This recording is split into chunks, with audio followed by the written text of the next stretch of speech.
What was the first thing you remember wanting to be when you grew up all those years ago? I didn't have any desire to do anything. I didn't know what I wanted to do. Um, and in the last year of school, I thought, well, I can be a priest. No pressure from home on doing that, so I went away to Springwood after school and did 3.5 years there. I found that wasn't the life for me. We used to, when I say was I naughty, we did a lot of things there. We used to smoke.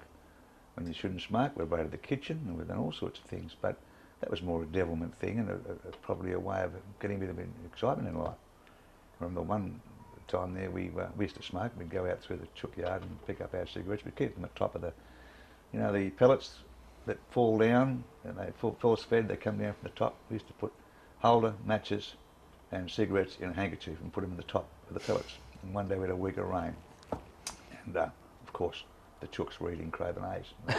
They want to know who had them, so we had to come good. And I had to see the cardinal who gave me the rounds of the table. The dean, the boss of the place gave me the rounds of the table, and the dean, there was a magnificent bloke, and I was in the football team. I was playing front row, centres and then front row. He said, we did it too. He said, you don't get caught. He said, that's your problem. So it put it in perspective. And another funny thing happened when I was up there too. You're only supposed to have 2 minutes in the shower. I don't know what they thought you were going to do, but they only had 2 minutes in the shower. If someone knocked on the door, you had to get out and give them a turn. So this bloke came in one day and he's knocking on the door, and I knew him and I didn't like him much anyway. I said, I haven't finished yet. Knocks again. I said, give us a bloody break, you bastard. Go away, I'll be back. I won't be long. Next thing, the brewery comes over the top. It's the boss, the director.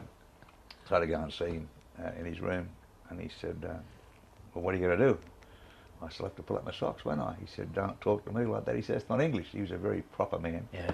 I said, well, I'll have to behave. He said, yes.